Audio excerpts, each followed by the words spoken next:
All right, great. Well, hello and welcome to Inside the Application Literally. My name is Laurel Grodman and I'm Assistant Dean for Admissions at the Yale School of Management.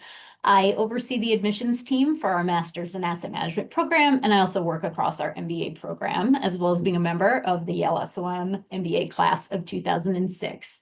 So as the title of the event implies, I'm actually going to open up our application, share my screen, and provide a walkthrough of the application live. It's a little bit different than some of the events that we'll host later in the year. I'm going to go through some of the more technical aspects of the application. And it's really, I think, a great place to get started to plot out the work ahead for the coming months. So you really see what is inside each of the components of the application that you'll be completing over the next few months. I'll also, if I have time, go through a couple of parts of the process that happen after you hit submit, namely our video questions, behavioral assessment, and interview process. And lastly, I'll note, so we'll have opportunity for lots of interactive events in the coming weeks and months. This, just to make sure that we get through as much content as we possibly can, is not going to be an interactive session. So we're not going to have opportunity for question and answer today. But like I said, lots of opportunities. Check out our events page for chances in the coming months to connect more individually about questions you might have about your application. So with that, before I open the application itself, I just want to share a few words about the asset management program and the philosophy behind our approach to the application and how we evaluate candidates, which I hope will frame our walkthrough in some useful ways. So the Master's in Asset Management program at Yale SOM is a specialized finance program with a very focused lens on investments. One of the program's founders was David Swensen, who was Yale's legendary chief investment officer. And he often described asset management as a field where you can do well and do good. And that perspective really continues to shape our emphasis on ethical and responsible investing throughout the program. So a bit about the program itself. It is a 9-month program designed for early career professionals. So typically those with 0 to 3 years of experience, though we welcome anyone who's at the start of their asset management journey specifically. And what I think really sets apart the program are 3 things. First, the curriculum. So it's a fusion of theory and practice where you'll learn from Yale's top finance faculty who are doing cutting edge research, alongside leading practitioners who are navigating real-life market conditions in the field. So we're able to offer very specialized courses in the field of asset management, things like quantitative investing, asset pricing, machine learning, and portfolio management. Second unique feature is the Asset Management Colloquium. So this brings together industry leaders from across the investment world to Yale for conversations with our students in an intimate setting, giving you unparalleled access to leaders in the field. And then the third component that I want to highlight is the practical experience requirement. So during your time in the program, every student will put their learning into action, whether it's through an internship, research with a faculty member, or even an investing competition. So really unique experience, really focused on the field of asset management. And so with that, I'll talk a little bit about the evaluation process and who we're looking for candidates for this really unique program. So I like to boil it down. At the end of the day, we're really looking for 3 things. We're looking for your academic preparedness with a particular lens of assessing your quantitative preparedness. We're looking for your professional impact and potential as demonstrated through your work experience, your extracurricular involvement, and your personal interests.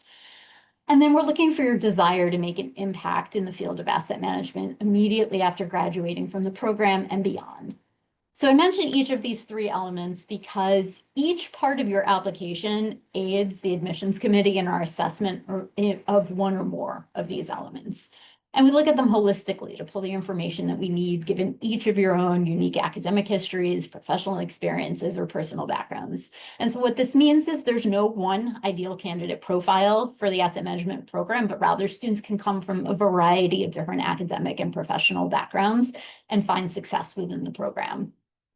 It's important to remember that the program is targeted towards early career professionals, which, as I mentioned, really refers to being early in your asset management career, whether you're coming directly from an undergrad experience or you've been working in another field and looking to make a pivot.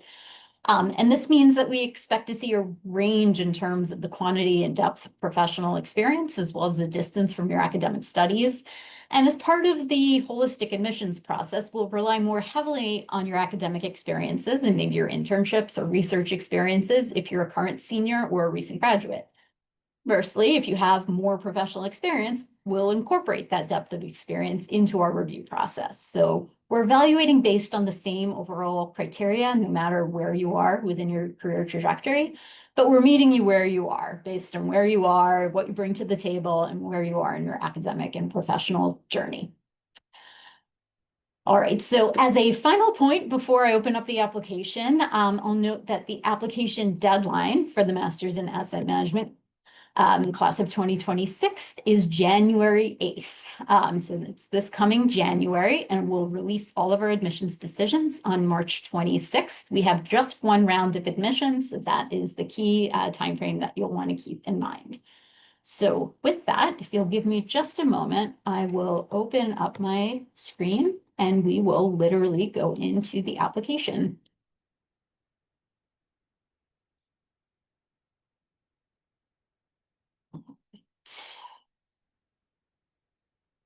So hopefully you're able to see my instructions page here. And so that's where we'll get started. Instructions, which is everyone's favorite part of the application.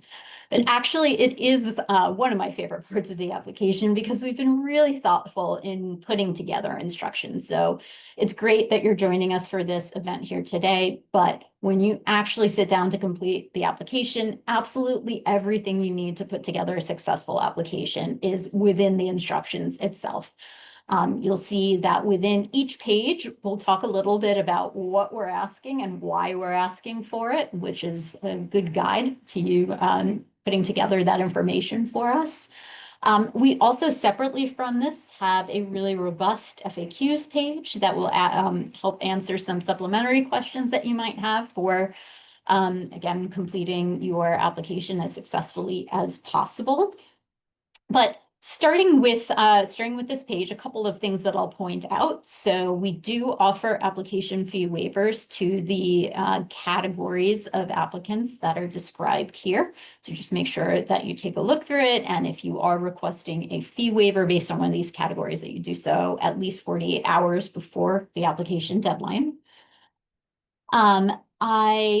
As I mentioned before here, we have our application dates. The thing that I'll also point out is what we call the post-submission materials deadline. So after your application is due on January 8th, you'll have an additional 4 days, January 12th, to complete a few of the things that happen after you hit submit, namely the behavioral assessment and the video questions, which we'll talk about a little bit later, as well as submit your official test scores. All of that is due by January 12th. So you're welcome to have all of that complete as soon as you hit submit, but make sure you're building in a little bit of time after you hit submit to complete these final steps, because we won't be able to review your application until we have all that information. All right, moving on along, I'll take a second just to pause on our statement on AI. It's not so much a sort of a rule as it is guidance. Our position is that AI is out there and we expect that you're using it in many ways within your life. We don't expect the application process to be any different. However, we do expect your words to be your own and your thoughts and your ideas to be your own. So I would suggest using AI in the same way that you would a trusted friend or a colleague in this process. You're welcome to use AI to brainstorm ideas, to refine your ideas, to clean up grammar and spelling and things like that at the end. So you're sharing a polished final product. But again, the words and the ideas at the end of the day need to be your own, and they're going to be that much more powerful if they're your own. So that's primarily about the written components. When it comes to the spoken components of the application, the video questions most immediately, and then the interview, all I could say about AI is don't. These are meant to be assessments of your kind of authentic, response to questions on the spot, and to be able to kind of simulate a real conversation, or in the case of an interview, it is a real conversation. So you are never doing yourself a favor to go off of an AI script in that context. So I'll just say in that case, don't. Right. The last thing I'll note here, just to cover all of our bases, is we often get questions about our scholarship process. So I'll say all admitted applicants will be automatically considered for merit-based scholarships. There's no separate essay or application. Scholarship recipients are chosen based on their exemplification of the same admissions factors that I noted earlier, and the perspective that they add to the class. And you'll be notified of your scholarship award at the same time that you are admitted. After being admitted, there's also a small window in which you can share information to be considered for a modest amount of need-based aid that we have available. Okay, so with that, we will move along. We have a statement of honesty that everyone will sign as part of their application. I'm not going to pause there right now. We'll head into personal information. So this is a fairly straightforward section, mostly asking for some demographic and geographic information. But it's here that we start to set some of the context for your application around who you are, where you're coming from. One thing that I will point out here that is worth spending a moment on is we do have a joint degree program between the Master's in Asset Management program and our MBA. If you are applying to that joint program or applying separately to those programs, not necessarily as a joint, there's some specific questions you'll you'll answer around that over here. What I'll underscore, though, is it is two separate application processes. So if you're interested in the joint degree program, you need to be aware of both the asset management and the MBA application and deadlines, and we will render separate admissions decisions for both of those programs. So again, if a joint degree is part of your desired intention, you'll have an opportunity to share that here and give us a little bit more information about that, but it is two completely separate admissions processes. Okay, so now we start to move into the meat of the application. And it's really the next two sections in combination, the academic record and the test scores, that set the context for your academics, how we're assessing your academic preparation. And they really work in tandem. And so starting with the academic record. So in this is a section where I'll say, please look at the instructions really closely. Errors in this section or omissions here are the #1 reason that an application gets held up in our application review. So you'll want to make sure that you have everything that we're asking for clearly listed and clearly submitted when it comes to transcripts, just to make sure that we're able to move through your application as quickly as possible. So you'll see, again, I'm not going to read the instructions for you, but there's all kinds of specifics around study abroad and transfer credits to make sure we have all the information we need. So you'll want to make sure you follow that closely. And if you are a current undergraduate or graduate student and you are in the process of earning your degree, still taking classes, it's really incumbent upon you to make sure that we have the latest and greatest at every stage of the process, even if it's after you hit submit. So for instance, if you are applying and you haven't yet received your fall grades at the time of application, you'll need to submit those grades as an application update through our portal, and it will be very clear how to do so. But you'll want to give us the latest and greatest at the time of applying, but you'll need to keep us up to date, and we won't be able to render a decision of admit if we don't have that information by the time we are offering decisions. So just make sure that you're mindful of that. You'll enter some specific information about each of your academic institutions, fairly straightforward. If your transcript that you upload for your academic institution doesn't provide a transcript key, and that can often be found on the back of a physical transcript, you'll just want to give us a link to where we can find that information online. All right, I'll spend a moment here on quantitative preparation. So we will ask you a number of specific questions about your quantitative preparation for the program.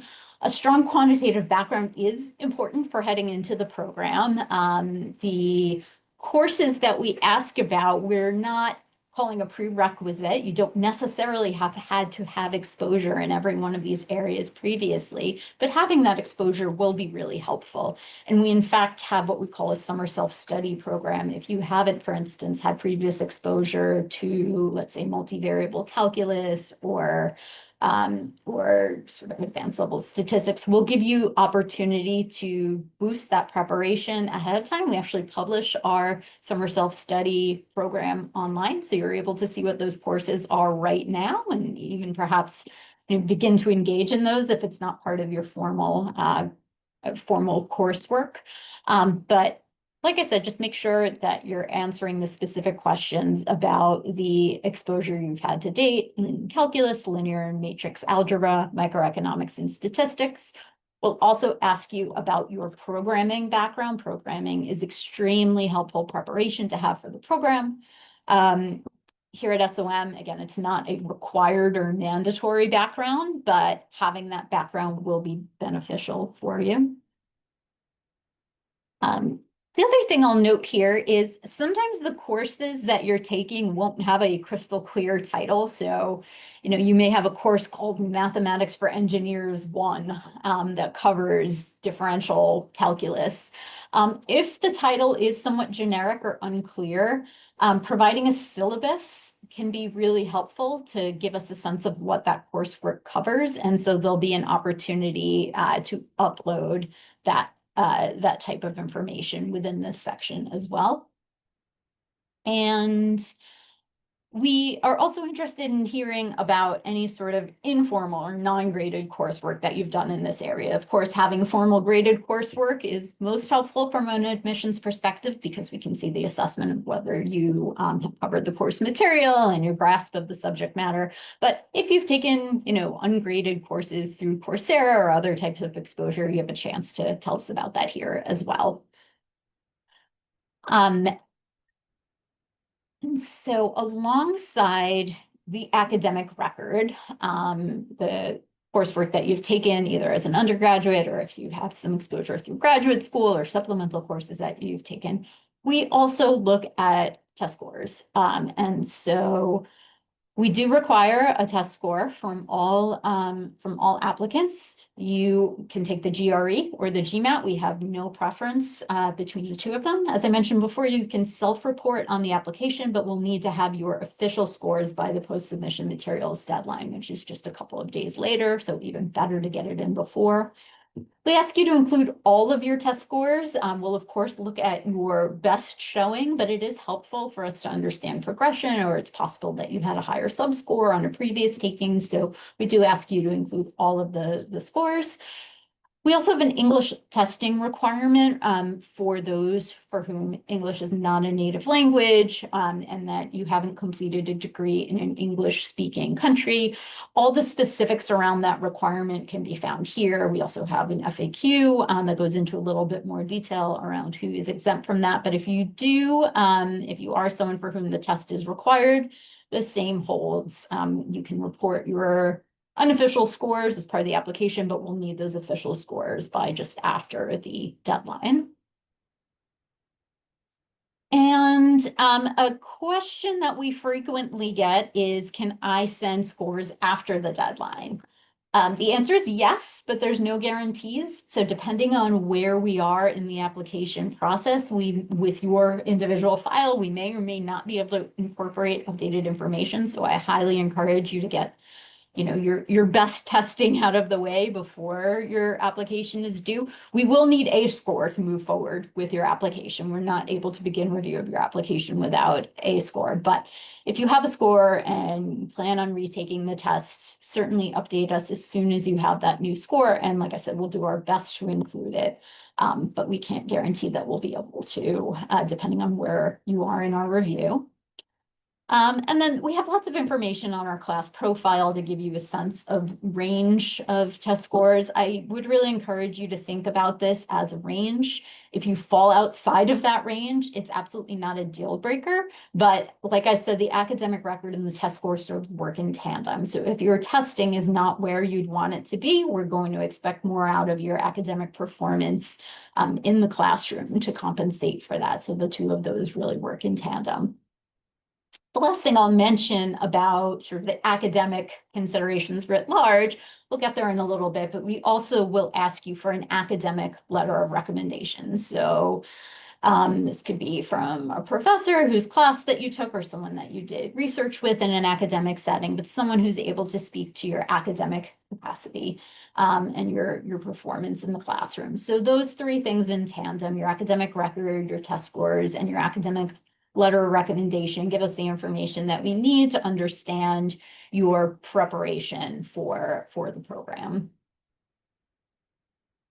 Okay, so from academics, we're going to move over to work experience. And the next couple of sections are going to give us a sense of, like I said, your academic or your professional impact, potential, and we gain that information through a few different areas. So I will start here with the work experience section. This is another one where I encourage you to really read the instructions closely because like I said, we're trying to meet you where you are. There will be some of you who are applying directly from undergraduate experiences and haven't necessarily had any full-time work experience. And there'll be others of you who have quite a bit of professional experience, and we want to be able to, again, capture and evaluate that information based on where we are. But as you are completing this section, you're going to want to make sure that whatever your individual situation, you're giving us the information in the way that we need and are asking for it. And this is the section where I'm really grateful for the opportunity to kind of go into it literally, because it's the section where if you wait to fill this out the night before the application is due, you might have a bit of a panic attack because there's a little bit more information above and beyond what you might expect that we're asking of you. And it's really to benefit you and allow you to present your work experience and your professional experiences in as fulsome a way as possible. And to really be able to highlight those experiences that you've had, but it does require a little bit more depth in filling out information about each of your individual work experiences. So don't leave this part till the last minute. What you'll ultimately be doing is entering kind of an entry for each of your individual professional experiences. And when I say professional experiences, it really covers a range of different things, all the way from full-time experience to various types of internships, co-ops, academic research that you might be doing. Again, we define this very broadly. There is a guide to kind of what each of these terms that we're using means, so you can pick the one that best suits the experience that you're trying to highlight. But ultimately, we'll ask you a number of questions about the organization, your position there, your compensation. But I think the really kind of useful and interesting part, and again, the part that you'll want to make sure you have a little bit of extra time to complete, is we ask you for a brief company description, a brief description of your role, and your reason for leaving, if it is a full-time or a longer-term experience. And this is information that we don't necessarily get from a resume. It helps give us a little bit more context about smaller companies or companies we might not be as familiar with. It gives a little bit more information about your transitions from role to role. So again, it creates a little bit more of a robust picture of your career trajectory than just a resume on its own can do. And then we're also looking to understand a little bit about how you gained the position. So a little bit about what the hiring process was for securing your role. Again, we're not looking for a huge treatise on every step that you took, but just a summary of how did you secure the position. And then extremely important, especially for internships, we recognize that internships can come in lots of shapes and sizes. Some of them are official and through official company channels. Others are more informal working relationships, maybe with an individual, with a company. These are all valuable experiences, but it's really critical that you represent the internship in the way that it truly existed. So we'll ask you if there's an official record of employment with the company human resources department. And if there isn't, we'll ask you for a little bit of specific information about hiring manager and how to get in touch with them, because ultimately, you're admitted, every experience that you have within your application will need to be verified. And we want to make sure we have a straightforward way to do that. Okay, and like I said before, we give you a little description here of what all the various job types are, so you can make sure that you're selecting the right one there. Okay, so that's a lot about the individual work experience entries, but we do ask you for a resume. We provide the Yale SOM official resume template as an option for you to use. You absolutely don't have to. You can use whatever format that you want, but this is the format that we put all of our current student resumes in for our official resume books. And this is an opportunity to tell us a little bit more about the what of each job. So what did you sort of accomplish in each of these experiences? What were your kind of key achievements and takeaways here? And so we'll use this in tandem with the information that you provide about each individual position to get a sense of the impact and the experience that you've had. If you've had any gaps in your work experience, if you're not currently in school and you're postgraduate, if you have any significant gaps in your work experience or are currently unemployed, that's okay. We just want to hear about what that time was spent doing. So you'll have an opportunity to share that information with us here. And I will segue into the next section, which we already started talking about from an academic sense, but letters of recommendation. So as I mentioned before, we will ask you for an academic letter of recommendation as well as a professional letter of recommendation to get sort of a blend of both of those perspectives of your candidacy. So for a professional recommendation, that can come obviously from a full-time employer, from an internship supervisor, again, from someone maybe who supervised your research. We're really looking for someone who has gotten to know you in an applied setting.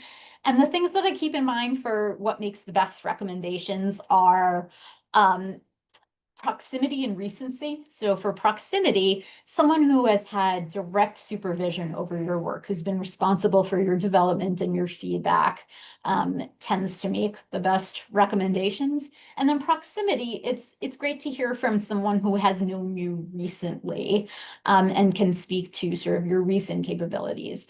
We know for a variety of reasons that's not always who you're going to select. You're not always going to select a current supervisor, and that's fine. But I would keep those two principles in mind, and maybe one slight caveat to the recency kind of piece of it, particularly if you are a current college student and are selecting from your internship experiences.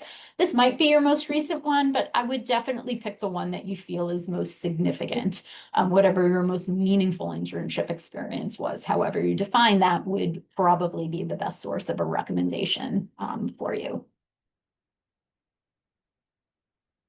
All right. So I think that covers the sort of academic component that we're looking at, the professional impact. Moving on to your passion for and your interest in the field of asset management.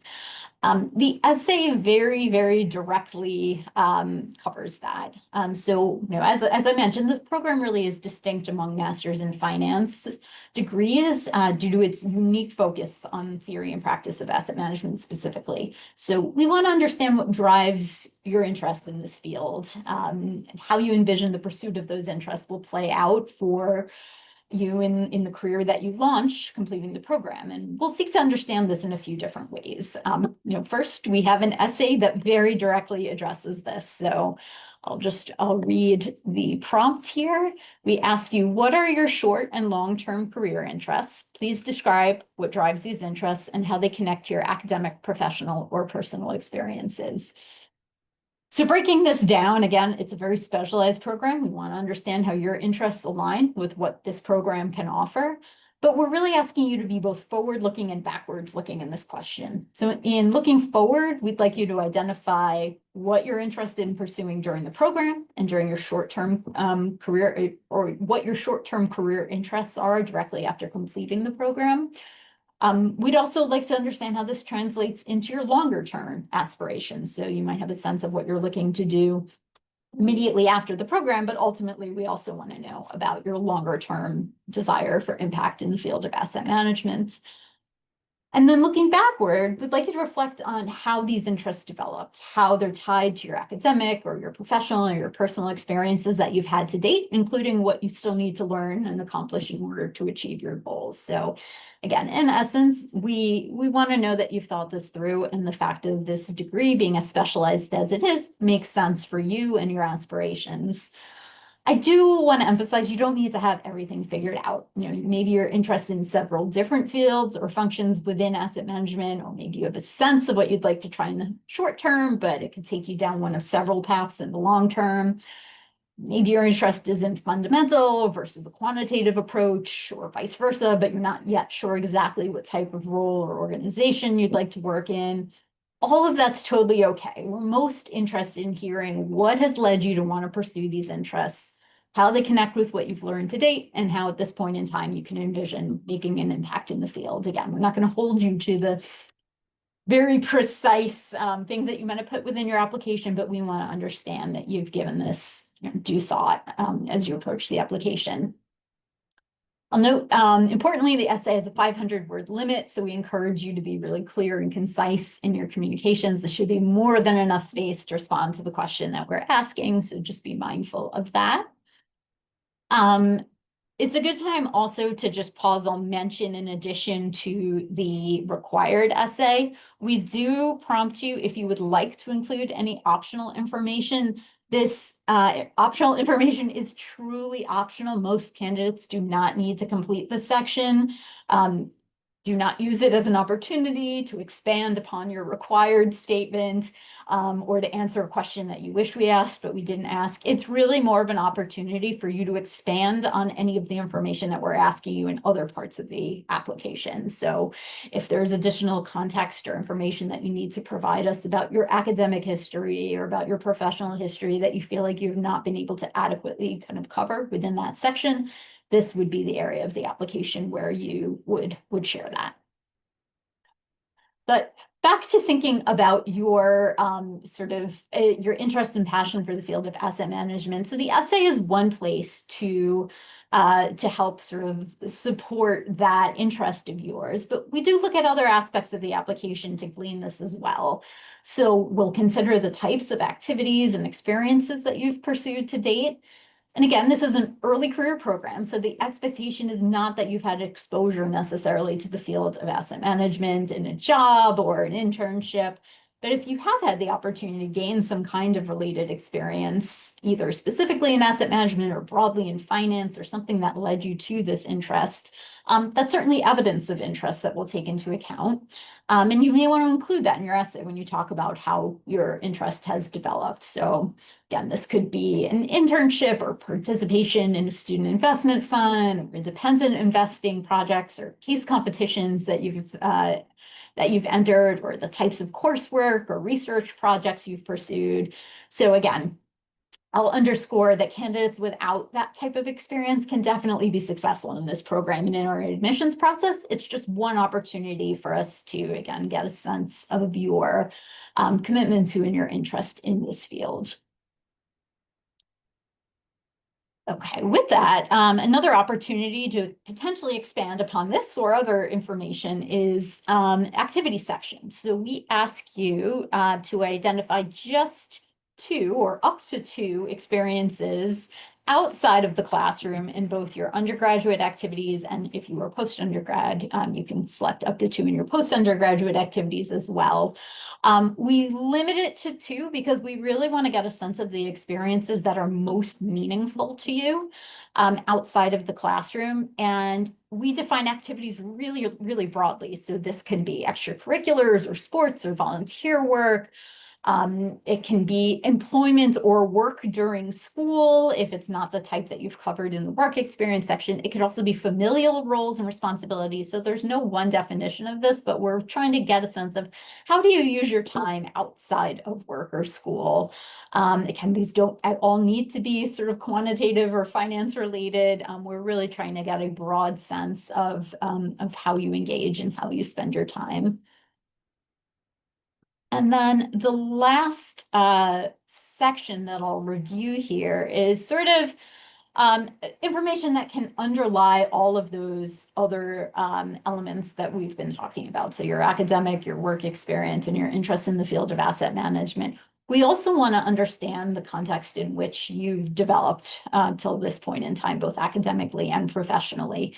So this is an entirely optional section, but encourage you to complete it because it does give us a little bit more information about your background. So we'll ask you some information about your parents. We'll assess, for instance, whether you might be a first-generation college student based on your parent level of education, ask some information about your childhood and where you grew up, languages spoken, again, some information about your family, whether you've ever been responsible for providing significant financial support or caregiving support. Because again, we understand that people are coming from a lot of different backgrounds and may have a lot of different factors that are contributing to their academic and their professional experiences. So this is an opportunity for you to give us a little bit more of that detail. And if there's anything that you'd like to elaborate a little bit more on in these responses or anything else that we didn't cover that's important, relevant information for us to understand about who you are, you have an opportunity to share that information with us here. All right, so that covers sort of the first pass of the application itself. And once you have completed that, as I mentioned, after you hit submit, there's a couple of other things that you're going to want to leave a little bit of time for. And so I'll touch upon those now before we wrap. The first thing that I'll cover are the video questions. So again, after you hit submit, you'll have an opportunity to go to our video question platform and respond to that aspect of the application. The video questions do a couple of things for us. They were originally developed to help us assess English language skills. So it's one more data point that we have in addition to your testing information about how you respond to kind of live questioning for English language skills. More generally, regardless of whether you're a native English speaker or not, gives us a sense of how you articulate yourself on your feet, which is an important skill to have in a master's degree classroom, as well as I would say in life more generally. So the way that this actually works is you'll receive 3 randomized, previously recorded questions that are asked by either myself or a member of the admissions team. And then depending on the question, you'll have either 60 or 90 seconds to deliver your response. That applies to the first 2 questions. The third question is actually a written prompt. So again, the first 2, you'll respond verbally, and then the third question will be a written response that you'll have, I believe, 8 minutes to complete. So my best advice for this is just become familiar with the response time frame. We all spend lots of time looking at ourselves on screen, so I think you'll become familiar with that kind of setup fairly soon, although there is a practice simulation tool that you can use to get comfortable with the platform and the format before you get started on your official recordings. But really familiarize yourself with what it's like to speak for 60 or 90 seconds, because that can either feel like it goes by in a flash or can feel like an eternity, depending on who you are. So just give yourself a chance to get familiar with that setting.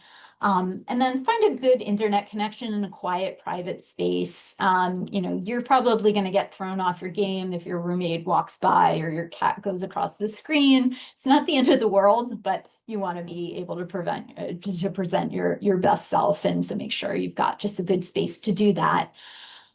What I'll reiterate from the beginning is the worst possible mistake that you can make in completing your video questions is reading off of the script or quickly punching a prompt into an AI tool and reading off of that.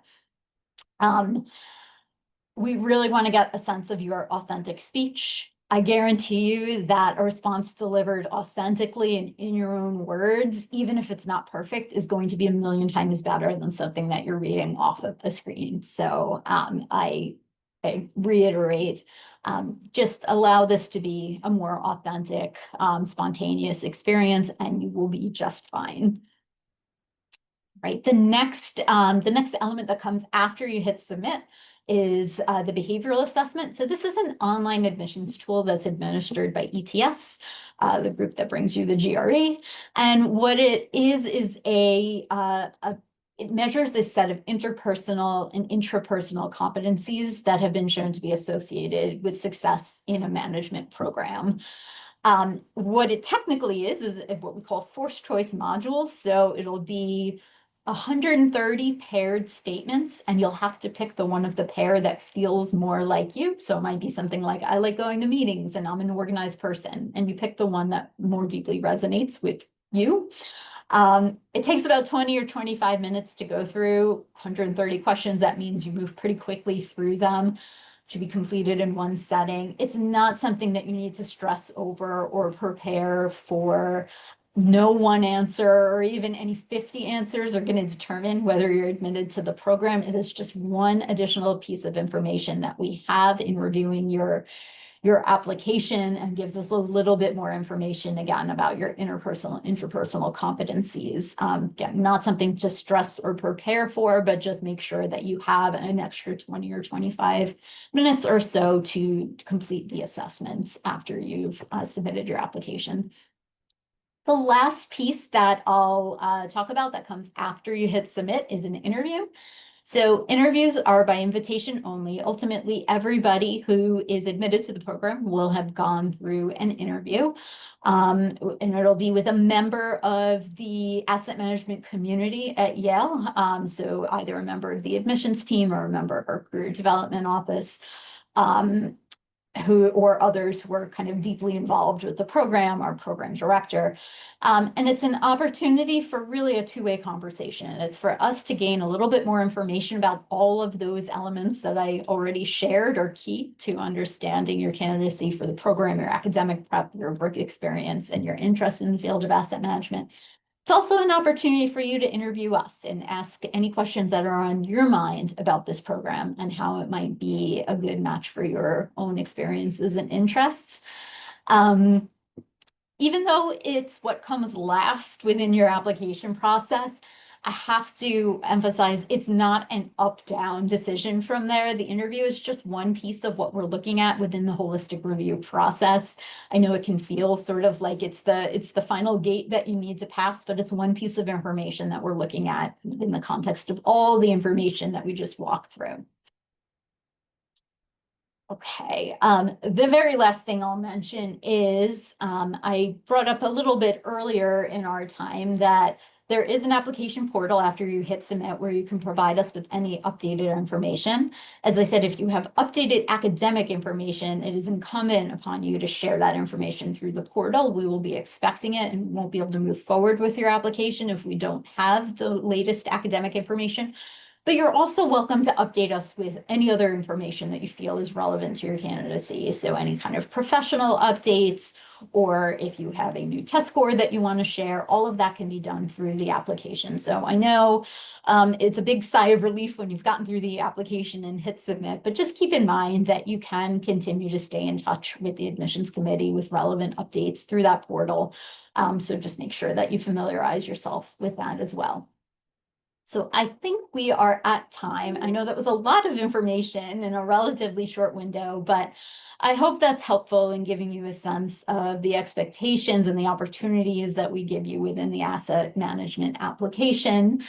As I mentioned before, we'll have a lot of opportunities in the next couple of months for engaging with the admissions team on your individual questions. We have regular information sessions about the program itself, which you're welcome to register for on our events pages. We have virtual chats and opportunities to ask a specific information or specific questions about our application as it relates to your individual experience and things that you're trying to work through.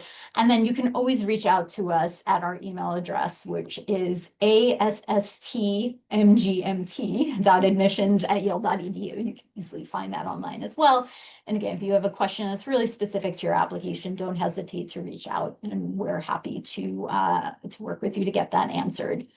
So once again, thank you so much for joining today and for being so ahead of the game and thinking through your asset management application and the work that will go into completing it. And whether you're targeting an application this year or in a future cycle, on behalf of the whole admissions team, we're really looking forward to getting to know you better through this process and engaging you throughout the way. So thanks so much again for joining and looking forward to connecting more in the coming weeks. Thanks.